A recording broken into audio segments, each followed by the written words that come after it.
बिस्मिल्लाहिर्रहमानिर्रहीम। Welcome to the young doctor. आज का हमारा लेक्चर है डीएनए का स्ट्रक्चर और सेकंड हमारे पास जो आज हमने पढ़ना है वो है हमारे पास प्रोकैरियोटिक डीएनए रेप्लिकेशन कि प्रोकैरियोट्स में डीएनए की रेप्लिकेशन किस तरह होती है। तो डीएनए के स्ट्रक्चर के बारे में आपको बताते चलूँ कि हमारे पास सेल्स के अंदर न्यूक्लिक एसिड होता है। न्यूक्लिक एसिड दो तरह का होता है, एक डीऑक्सी राइबो न्यूक्लिक एसिड और एक राइबो न्यूक्लिक एसिड। जो डीऑक्सी राइबो न्यूक्लिक एसिड है उसको हम कहते हैं डीएनए और एक हमारे पास होता है जो राइबो न्यूक्लिक एसिड है उसको हम कहते हैं आरएनए। उसके अलावा ये हमारे पास डबल स्टैंड डीएनए होता है, कुछ वायरसेस में ये सिंगल स्टैंडर्ड डीएनए भी होता है। उसके अलावा जो बैक्टीरियाज होते हैं उसमें हमारे पास ये सर्कल की फॉर्म में होता है जिसको हम प्लाज्मिड कहते हैं। प्लाज्मिड बायोटेक्नोलॉजी में हमारे पास इंपॉर्टेंट होता है, उससे हम डिफरेंट काइंड्स ऑफ प्रोडक्ट्स बना रहे हैं, इंसुलिन हो गया, इस तरह के प्रोडक्ट्स बना रहे हैं। देन हमारे पास कुछ डीएनए इस तरह होता है कि जो हमारे पास एसिड पड़ा उसके गिर्द कोई कवरिंग वगैरह नहीं होती, जैसे कि हमारे पास बैक्टीरियाज में हमारे पास वैसे पड़ा है, न्यूक्लियाइड की फॉर्म में पड़ा है, क्रोमेटिन स्प्रेड होता है सेल्स के अंदर, बैक्टीरिया सेल्स के अंदर। तो ये कुछ बेसिक्स थी जो आपने पहले पढ़ी हुई थी न्यूक्लियोटाइड के बारे में।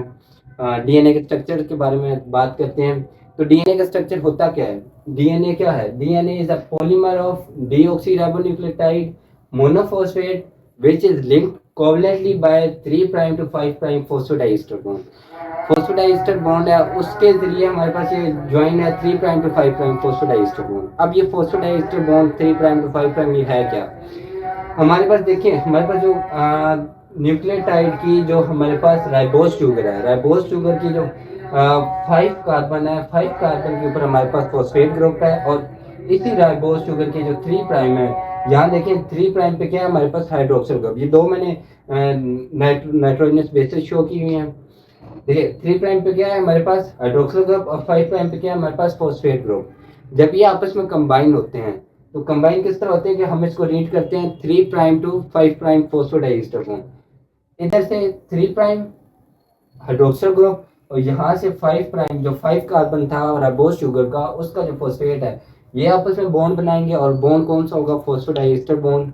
तो इस वजह से हम कहते हैं कि थायमीन मतलब कि इस जो सीक्वेंस है हमारे पास बॉन्ड जो डीएनए में बनता है वो हमारे पास कौन सा होता है?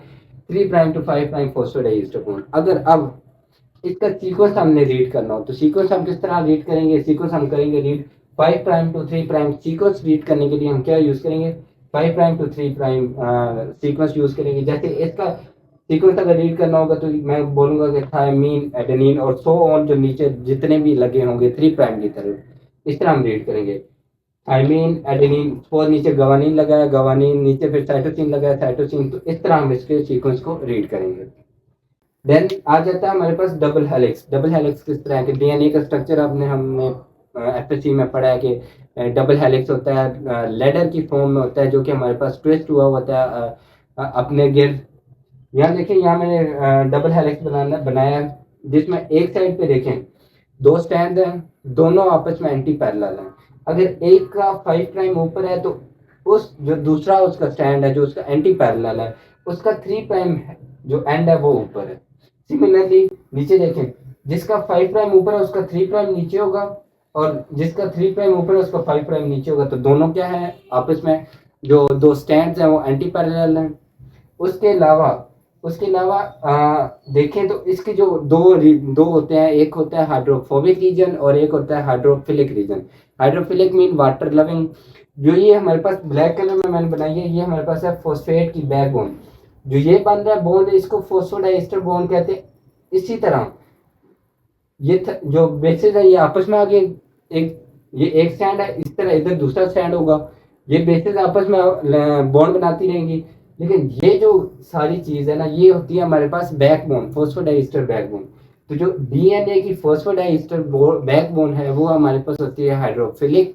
और जो अंदर नाइट्रोजनस बेसिस हैं उन्होंने हाइड्रोजन बॉन्ड बना के वो कौन सा रीजन हो गया? वो हो गया हमारे पास हाइड्रोफोबिक रीजन है। देन दो तरह के ग्रुप्स आ जाते हैं, एक माइनर ग्रुप होता है, एक मेजर ग्रुप होता है। माइनर ग्रुप छोटा ग्रुप और मेजर बड़ा ग्रुप। ये किस लिए होता है कि हमारे पास जो प्रोटीन्स होती हैं डीएनए को फोल्ड करने के लिए, कंपैक्ट करने के लिए, लाइक ह्यूमंस में हमारे पास जो यूकैरियोटिक्स हैं उसमें हमारे पास स्टोन प्रोटीन होती है, इसी तरह बैक्टीरियाज में डिफरेंट प्रोटीन्स होती हैं। तो वो यहाँ पे आके माइनर ग्रुप और मेजर ग्रुप में लगती हैं और इसको जो डीएनए है उसको कंपैक्ट करने के लिए हमारे पास हेल्पफुल होती है। देन अगर बात करें कि बेस पेयरिंग, कि बेसेस आपस में किस तरह पेयर हुई होती हैं, तो हमने पढ़ा था चारगाफ रूल, एफएससी में पढ़ा था कि जितने एडेनिन होंगे उतने थायामीन होंगे, जितने गवानीन होंगे उतने ही साइटोसिन होंगे। तो सिंपल रूल ये है कि एडेनिन और गवानीन ये इक्वल होंगे थायामीन और साइटोसिन के। ठीक हो गया। देन इसके हाइड्रोजन बॉन्ड्स की बात करें तो एडेनिन और थायामीन में 2 हाइड्रोजन बॉन्ड और गवानीन और साइटोसिन में कितने 3 हाइड्रोजन बॉन्ड होंगे। ये बेस पेयरिंग की बात होगी। देन आ जाते हैं कि डीएनए का स्टैंड सेपरेशन, इस ये क्या चीज़ है। इसमें सबसे पहले बात है मेल्टिंग पॉइंट की। अब देखें मेल्टिंग पॉइंट को अगर डिफाइन करें तो मेल्टिंग पॉइंट ऐसा टेम्परेचर है in which half of the DNA strand वो जो है वो सेपरेट हो जाता है। वो हमारे पास टेम्परेचर जो होता है वो होता है मेल्टिंग टेम्परेचर। अब एक डीएनए का स्ट्रक्चर है, एक डीएनए का स्टैंड है, उसके ऊपर हमारे पास यहाँ पे adenine thiamine guanine, adenine thiamine guanine guanine guanine, और इसी तरह इनके जो कोरस्पॉन्डिंग बेसिस हैं वो नीचे लगी हुई है, आपस में उन्होंने बॉन्ड बनाया हुआ है। तो मेल्टिंग कहाँ से होनी है, मेल्टिंग वहां से होनी है। अब देखिए एडेनिन और थायमिन में 2 हाइड्रोजन बॉन्ड है, गवानीन और साइटोसिन में 3 हाइड्रोजन बॉन्ड है। तो 2 हाइड्रोजन बॉन्ड को तोड़ना आसान है या 3 को, जो 2 वाला है उसको 2 हाइड्रोजन बॉन्ड वाले को तोड़ना आसान है। तो ये क्या करेगा कि जहाँ पे 80 रिच सीक्वेंस होगा, मतलब कि जहाँ पे एडेनिन और थायमिन के बॉन्ड ज़्यादा होंगे, टेम्परेचर अगर हम इंक्रीज करेंगे तो वहाँ से क्या होगा कि ये ब्रेक होना शुरू हो जाएगा। इसको कहते हैं, उस टेम्परेचर पे जब ये ब्रेक होना शुरू हो जाएगा उसको कहेंगे मेल्टिंग टेम्परेचर। ठीक हो गया। देन रीनेचरेशन वो क्या होती है, रीनेचरेशन इस तरह है कि अगर हम जो ये स्ट्रक्चर था ये हमारे पास मेल्ट हो गया, दोनों स्टैंड सेपरेट हो गए। अब इसको हम अगर करें, क्या करें कि इसको कूल करें या न्यूट्रल पीएच वगैरह टाइट्रेशन करें न्यूट्रल पीएच के साथ, तो ये क्या है, ये आपस में दोबारा से ना हाइड्रोजन बॉन्ड बनाना शुरू कर देते हैं। जब ये दोनों दोबारा से हाइड्रोजन बॉन्ड बना के दोनों स्टैंड आपस में दोबारा मिल जाते हैं, उस प्रोसेस को कहते हैं रीनेचरेशन। ठीक हो गया। देन स्ट्रक्चर और फॉर्म, 3 तरह के स्ट्रक्चर्स हमारी बुक में लिखे हुए हैं। एक है हमारे पास B form, A form and Z form. सबसे पहले बी फॉर्म की बात करें, जो हमारे पास चरगाफ ने बताया था, चरगाफ ने नहीं, वाटसन एंड क्रिक्स ने बताया था, हमारे पास जो मॉडल दिया था डीएनए का, उन्होंने जो डीएनए का स्ट्रक्चर दिया था उसको कहते हैं बी फॉर्म। बी फॉर्म क्या है, right handed double standard DNA है। इसमें क्या होता है कि 10 बेस पेयर्स पर 360 डिग्री टर्न, मतलब कि एक जो डीएनए का टर्न है इसके अंदर कितनी होंगी, इसके अंदर 10 बेस पेयर्स होंगे। और सारी बेस पेयर अगर ये बैकबोन है तो इसके क्या होंगी, परपेंडिकुलर होंगी। ये था हमारे पास बी फॉर्म। देन आती है ए फॉर्म। ए फॉर्म में क्या है, ए फॉर्म में एक तो 11 बेस पेयर पर टर्न है, और दूसरा कि ये परपेंडिकुलर नहीं होंगी, ये 20 degree away from the perpendicular होंगी। जो नाइट्रोजनस बेसिस हमने लगानी है, ये नाइट्रोजनस बेसिस जो अंदर हमने लगानी है, ये क्या होंगी 20 degree away from the backbone होंगी। जो उसकी फॉस्फेट की बैकबोन है उससे 20 डिग्री अवे होंगी। ये हो गया ए फॉर्म। ये भी क्या है, ये भी हमारे पास जो ए फॉर्म है वो भी राइट हैंडेड स्ट्रक्चर है। देन आता है हमारे पास जेड फॉर्म। जेड फॉर्म क्या है, जेड फॉर्म हमारे पास नाम से शो करे ज़िगज़ैग मैनर में होगा। दूसरा ये है हमारे पास लेफ्ट हैंडेड स्ट्रक्चर है डीएनए का, एक ही हमारे पास लेफ्ट हैंडेड है, वो है जेड फॉर्म। उसके अलावा इसके अगर हम बेस पेयर की बात करें तो इसमें 12 बेस पेयर पर 360 डिग्री टर्न है। और ये किस तरह होते हैं कि अगर ये हमारे पास डीएनए का स्ट्रक्चर है, यहाँ पे 2 हमारे पास प्यूरिन्स लगी हुई हैं, फिर 2 हमारे पास क्या होता है अल्टरनेटिंग प्यूरिन से पायरामिडीन्स आके लग जाए तो वो जिगजैग हो जाते हैं। यहाँ पे हमारे पास 2 पायरामिडीन्स आके लग गई, देन फिर 2 प्यूरिन्स आके लग गई, फिर पायरामिडीन्स आके लग गई, फिर प्यूरिन्स लग गई। तो ये एक हमारे पास क्या है, जिगजैग स्ट्रक्चर बना रहा है। तो इस जिगजैग की वजह से इसको हमने नाम दे दिया था जेड फॉर्म। देन आ जाते हैं, ये था हमारे पास बेसिक स्ट्रक्चर। इसके अलावा लीनियर स्ट्रक्चर होता है डीएनए का, जो मतलब कि डबल हेलिक्स होता है, लाइक लेडर। अगर हम उसको उसकी कॉइलिंग को ख़त्म कर दें, उसको सीधा कर दें तो वो लीनियर स्ट्रक्चर भी देता है। सर्कुलर स्ट्रक्चर के बारे में आपको मैंने बता दिया है कि bacterium as you know plasmid होता है। प्लाज्मेट हमारे पास राउंड स्ट्रक्चर होता है, डबल हेलिक्स होता है, सॉरी डबल हेलिक्स नहीं, डबल स्टैंडर्ड स्ट्रक्चर होता है, जिसमें सारी जेनेटिक इन्फॉर्मेशन होती है। देन आते हैं हम जो मेन हमारा वो भी इम्पोर्टेंट है, उसमें से भी हमारे पास जो है वो क्वेश्चन आता है, एमसीक्यूज बहुत सारे आते हैं, लेकिन जो एससीक्यूज आता है वो इस टॉपिक में से आता है, प्रोकैरियोटिक डीएनए रेप्लिकेशन और उसके स्टेप्स। सबसे पहली बात लिखी हुई है कि semi conservative process. Semi conservative process का क्या मतलब है? इसका मतलब ये है कि ये हमारे पास डीएनए था, अब मैं इसको डबल हेलिक्स फॉर्म में नहीं बना रहा, इसको मैं as a linear structure ladder की फॉर्म में बना रहा हूँ। ये हमारे पास डीएनए का स्ट्रक्चर था, ये हमारे पास आपस में इन्होंने ये बेसिस बनी हुई थी, आपस में इन्होंने हाइड्रोजन बॉन्ड बना के आपस में दोनों स्टैंड को एक साथ रखा हुआ था। क्या हुआ सेमी कंजर्वेटिव, क्या हुआ कि यहाँ से ये स्टैंड जो है ये सेपरेट हुआ, ये इधर चला गया। फिर अब जो न्यू स्टैंड है, न्यू स्टैंड एक तो यहाँ पे आके बन जाएगा, एक यहाँ पे आके बन जाएगा। तो सेमी कंजर्वेटिव प्रोसेस ये है कि जो न्यू डॉटर स्टैंड्स बने हैं, जो न्यू डीएनए बना है उसमें एक पुराना स्टैंड है और एक नया स्टैंड है। तो ये हमारे पास जो प्रोसेस इस तरह से डीएनए की रेप्लिकेशन होती है उसको कहते हैं हम सेमी कंजर्वेटिव प्रोसेस। ठीक हो गया। देन हम बात करते हैं कि इसके स्टेप्स कौन से हैं। पहले कम्प्लीमेंट्री स्टैंड की सेपरेशन किस तरह होगी, फिर रेप्लिकेशन फोर्क बनेगा, देन की रेप्लिकेशन किस डायरेक्शन में होगी, फिर आरएनए प्राइमर्स क्या होते हैं उनका रोल मैं आपको बताऊंगा, फिर चेन एलोंगेशन के चेन किस तरह एलोंगेट डीएनए रेप्लिकेशन किस तरह हो रही है, फिर जो आरएनए प्राइमर लगा वो किस तरह रिमूव करेंगे, लाइगेज आएगा क्या, वो क्या काम करेगा, फिर डीएनए की टर्मिनेशन किस तरह होगी। सबसे पहले हमारे पास है कम्प्लीमेंट्री स्टैंड सेपरेशन।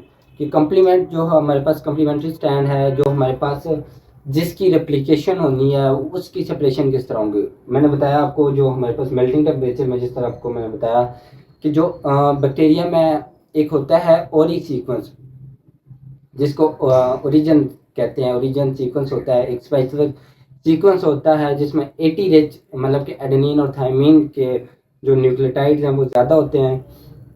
तो क्या होता है कि जब मेल्टिंग टेम्परेचर हम देते हैं तो ये दोनों जो स्टैंड्स हैं वो आपस में उस रीजन पे सेपरेट हो जाते हैं जो ओरी सीक्वेंस होता है इन बैक्टीरियाज ई कोलाई की स्पेशली बात करूँ तो वहाँ से वो दोनों क्या होते हैं सेपरेट। इस तरह क्या होता है ये कम्प्लीमेंट्री स्टैंड सेपरेशन हो जाती है।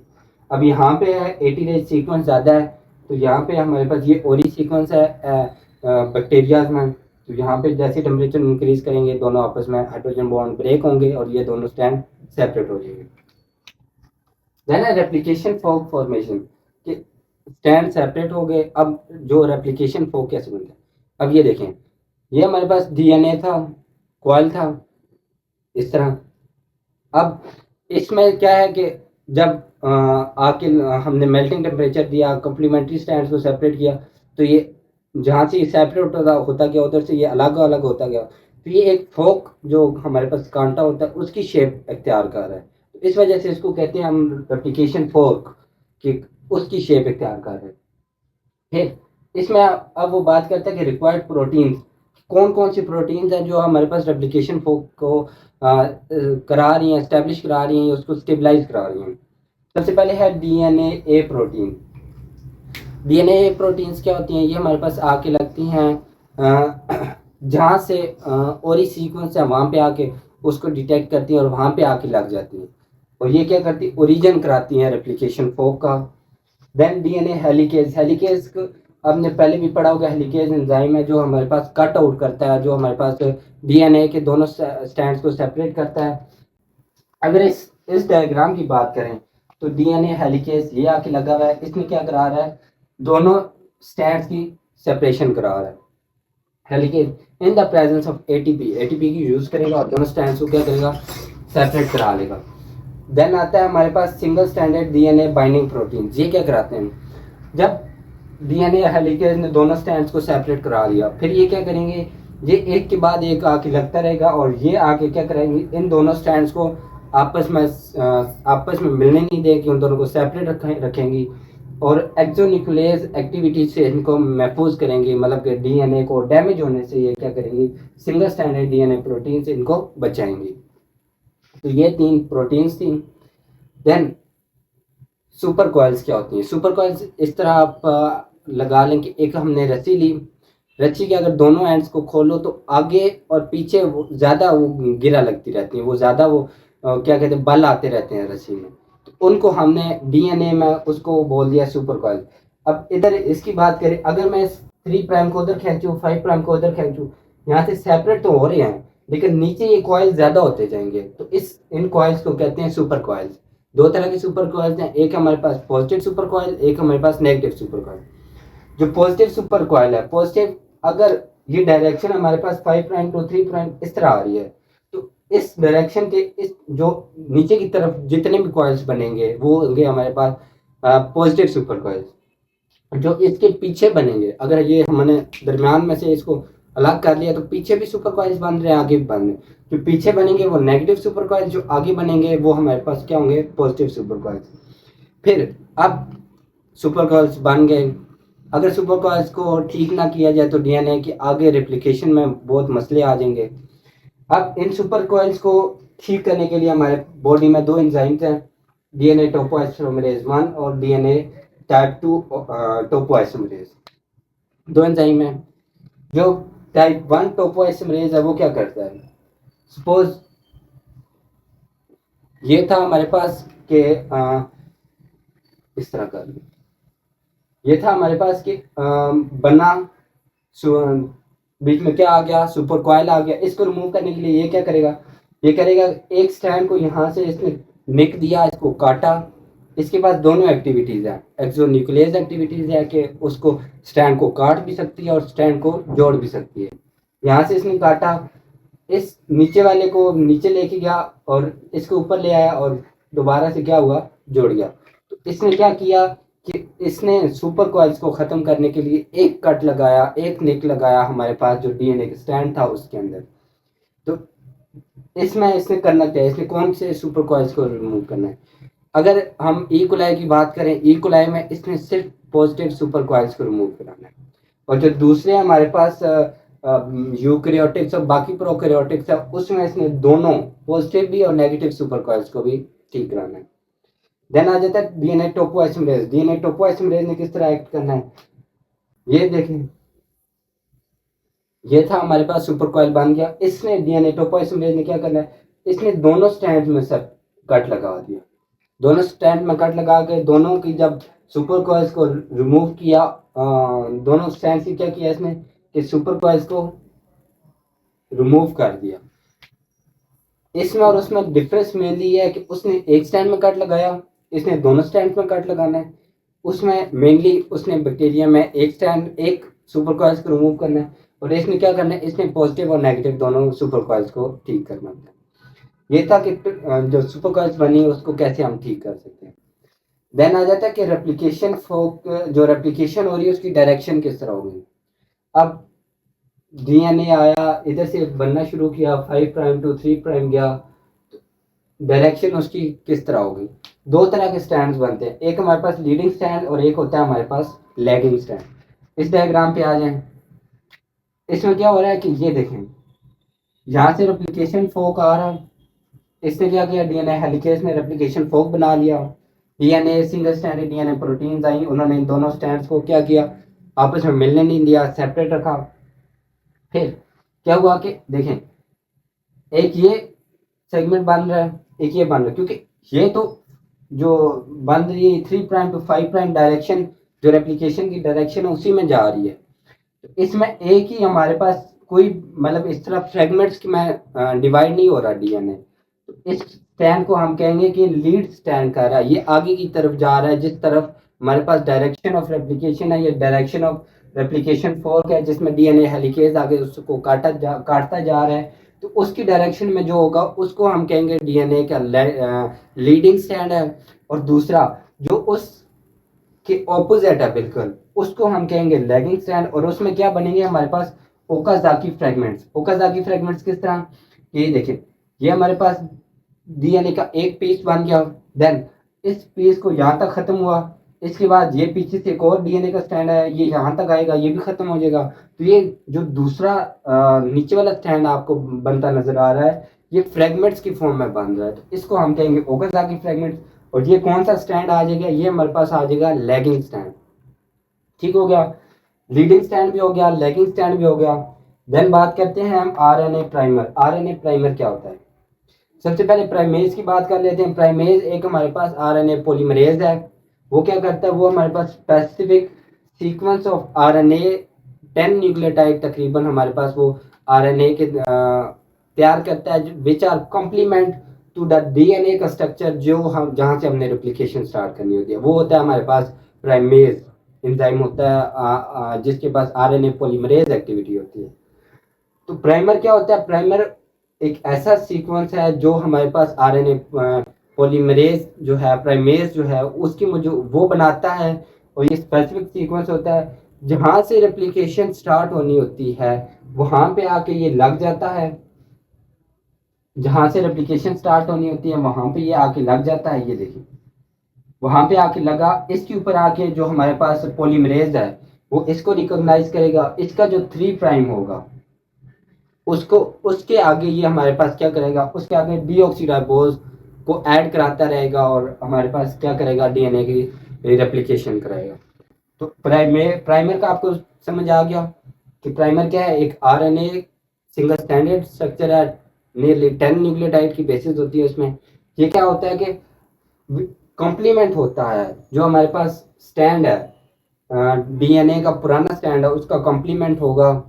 ये आके लगेगा इसके ऊपर आरएनए डीएनए पॉलीमरेज 3 आके लगेगा, वो इसको पहचान के, क्योंकि अगर ये नहीं होगा, ये हमारे पास इस तरह समझ लें कि अगर इनिशिएशन के लिए ये बहुत ज़रूरी है, अगर ये नहीं होगा तो डीएनए की रेप्लिकेशन नहीं होगी। इसको डीएनए पॉलीमरेज 3 प्राइमेज जो प्राइमर है उसको रिकॉग्नाइज करता है और आगे अपनी रेप्लिकेशन कराता है। तो ये था आरएनए प्राइमर के, आरएनए प्राइमर क्या होता है और उसका काम क्या है।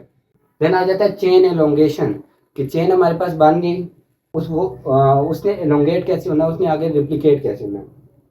अब ये देखिए, सबसे पहले ये इधर बात सुनो, जो हमारे पास डीएनए का पुराना स्टैंड होगा वो होगा 3 प्राइम टू 5 प्राइम, ठीक हो गया।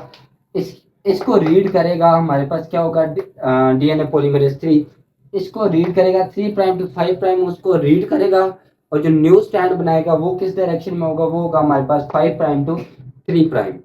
जो न्यू डीएनए स्टैंड बनेगा वो in the direction of 5 prime to 3 prime होगा।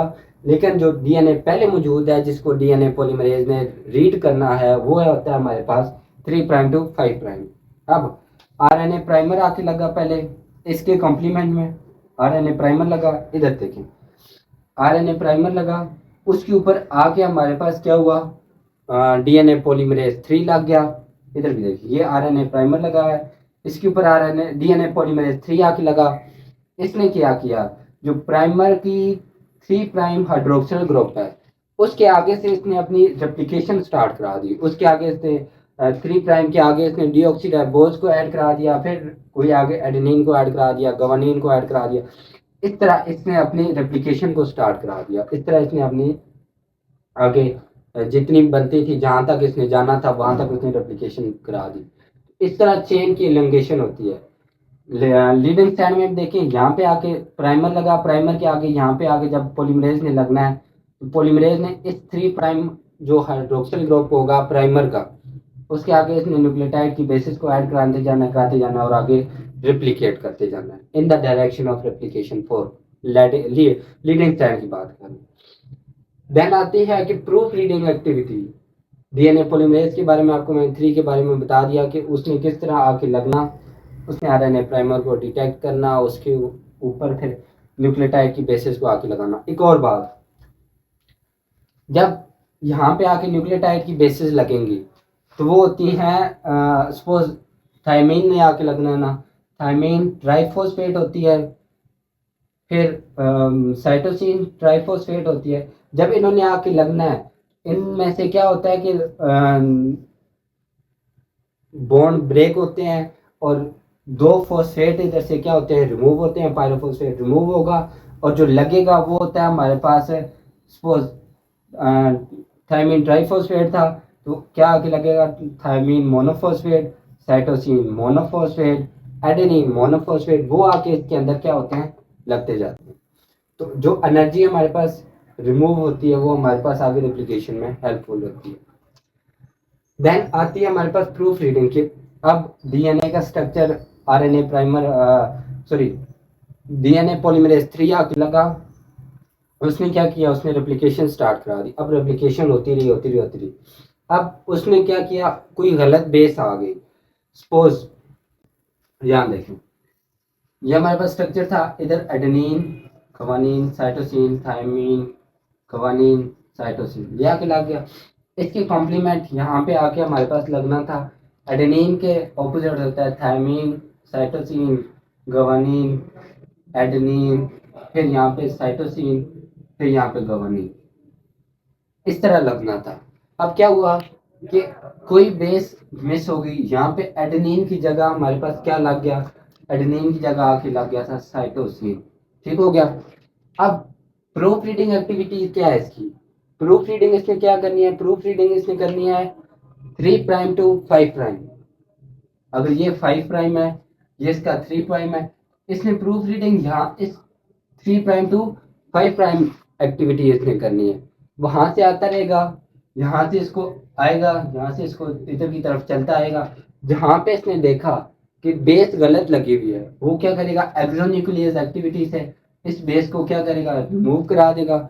और फिर जब इस बेस को रिमूव करा देगा, फिर इसकी दूसरी जो एक्टिविटी है वो है हमारे पास 5 prime to 3 prime polymerase activity. दो एक्टिविटीज है, एक एक्सोन्यूक्लियस एक्टिविटी जिसकी वजह से इसने रिमूव करानी है बेसिस को जो गलत लग गई है बेसिस।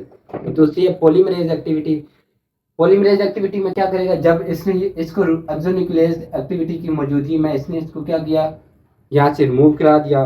फिर यहाँ से जब पॉलीमरेज आएगा, पॉलीमरेज एक्टिविटी होगी 5 प्राइम टू 3 प्राइम, तो वो यहाँ पे थायमीन की जो अल्टरनेट बेस है, जो जिसके साथ थायमीन ने बॉन्ड बनाना है एडेनिन, उसको आके लगाएगा और इस तरह हमारे पास क्या करेगा कि प्रूफ रीडिंग करा देगा डीएनए पॉलीमरेज 3।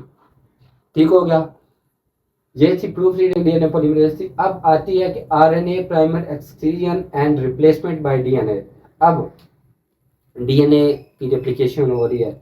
अब ये जो आरएनए हमारे पास लगे हुए थे, ये आरएनए, ये आरएनए, अब इन आरएनए ने रिमूव होना है, क्योंकि आरएनए का डीएनए में कोई काम नहीं है, तो इन आरएनए ने रिमूव होना है, इनकी जगह डीएनए ने कैसे आके लगना है वो इधर बताया हुआ है।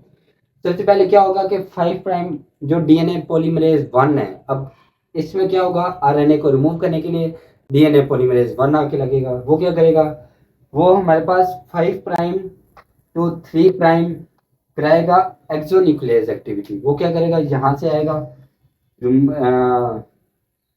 सॉरी 5 प्राइम टू 3 प्राइम आएगा, इसको क्या कराएगा, ये 3 प्राइम है, ये 5 प्राइम है, तो यहाँ से आके 5 प्राइम टू 3 प्राइम आएगा। ये था हमारे पास आरएनए, इसको क्या करेगा, रिमूव कराएगा। इसको रिमूव करा के यहाँ पे क्या हो गया, एक निक क्रिएट हो गया, यहाँ पे एक खाली जगह क्रिएट हो गई। फिर क्या करेगा, फिर इसी आरएनए पॉलीमरेज 1 के पास जो है वो पॉलीमरेज एक्टिविटी भी है। वो क्या करेगा, पॉलीमरेज एक्टिविटी की मौजूदगी में क्या करेगा, वो यहाँ पे जो डीएनए के न्यूक्लियोटाइड्स हैं, वो उसको डीऑक्सीराइबोन्यूक्लियोटाइड्स हैं, उसको ऐड कराएगा। और यहाँ से क्या करेगा, आरएनए प्राइमर को रिमूव करा के उसके कॉम्प्लीमेंट में डीएनए के डीऑक्सीराइबोन्यूक्लियोटाइड्स को ऐड करवा देगा। ये थी इसकी proof reading activity, 5 prime to 3 prime exonuclease activity भी और पॉलीमरेज एक्टिविटी भी। देन एक लिखा हुआ है बुक में कि comparison of 5 prime to 3 prime and 3 prime to 5 prime exonuclease activity. जो होती है हमारे पास 5 prime to 3 prime exonuclease activity, उसमें क्या है हमारे पास के एक से ज्यादा हम बेस पेयर्स को रिमूव कर सकते हैं। जैसे कि आरएनए प्राइमर के लिए 10 बेस पेयर्स होते हैं इसमें, तो 5 प्राइम टू 3 प्राइम जब एक्सोन्यूक्लियस एक्टिविटी होगी तो 10 बेस पेयर्स कम से कम हम उधर से क्या करते हैं, रिमूव करा लेते हैं। जबकि क्या होता है, जब 3 prime to 5 prime exonuclease activity होती है, तो तब हम क्या करते हैं, सिर्फ एक ही बेस को हम रिमूव करा के उसकी ठीक कर सकते हैं। तो ये इन दोनों का कंपैरिजन छोटा सा लिखा हुआ है। फिर आता है कि डीएनए लाइगेज। अब यहाँ से ये रिमूव हो गया, यहाँ पे आके लग गया हमारे पास डीऑक्सीराइबोज। ठीक है, अब जो पिछला हमारे पास ओकाज़ाकी फ्रेगमेंट आ रहा था और आगे वाला ओकाज़ाकी फ्रेगमेंट है, इसको आपस में जोड़ना भी तो है ना, तो उसके लिए हमारे पास एंजाइम है डीएनए लाइगेज। ये क्या करता है, ये हमारे पास जो हमारे पास 3' ग्रुप होता है हमारे पास किसका, ओकाज़की फ्रेगमेंट डीएनए का, और 5' जो है वो प्राइमर का, उसको आपस में जोड़ के क्या करता है, लाइगेज कर देता है, क्योंकि इसका काम ही है जोड़ना। दोनों स्टैंड्स को जोड़ेगा और एक कंप्लीट स्टैंड बन जाएगा। ये था डीएनए लाइगेज। देन टर्मिनेशन, कि टर्मिनेशन कैसे होगी, सिंथेसिस होगी सारी, कि टर्मिनेशन कैसे होगी। टर्मिनेशन में स्पेसिफिक प्रोटीन का सीक्वेंस है जो हमारे पास बैक्टीरिया, उसमें कौन सा है, terminus utilisation substances, T U S, T U S sequence. जब वो टी यू एस सीक्वेंस आएगा, रेप्लिकेशन वहाँ पे स्टॉप हो जाएगी, हेलिकेज अपनी एक्टिविटी खत्म कर देगा, पॉलीमरेज वहाँ तक आके डीएनए को सिंथेसाइज कर देगा। तो ये था हमारे पास डीएनए की टर्मिनेशन कैसे हुई। आज हमने डिस्कस किया सबसे पहले डीएनए का स्ट्रक्चर, कि उसमें मेन बेसिक चीज़ें कौन कौन सी हैं, फिर रेप्लिकेशन के बारे में बताया आपको मैंने कि उसमें क्या क्या हो रहा है, कि किस तरह रेप्लिकेशन फोर्क बन रहा है, फिर सुपर कॉइल्स किस तरह रिमूव हो रहे हैं, फिर इलोंगेशन किस तरह हो रही है, आरएनए प्राइमर का क्या फंक्शन है, फिर वो जो प्राइमर लगा है उसको रिमूव कैसे करना है, फिर जो ओकाज़की फ्रेगमेंट्स हैं उनको आपस में कैसे जोड़ना है, फिर उसकी टर्मिनेशन कैसे करनी है। तो ये था आज का हमारा लेक्चर। उम्मीद है आपको समझ आ गई होगी। अगर आपको इसमें किसी किस्म का कोई क्वेश्चन हो तो आप कमेंट सेक्शन में मुझसे पूछ सकते हैं। तब तक के लिए अल्लाह।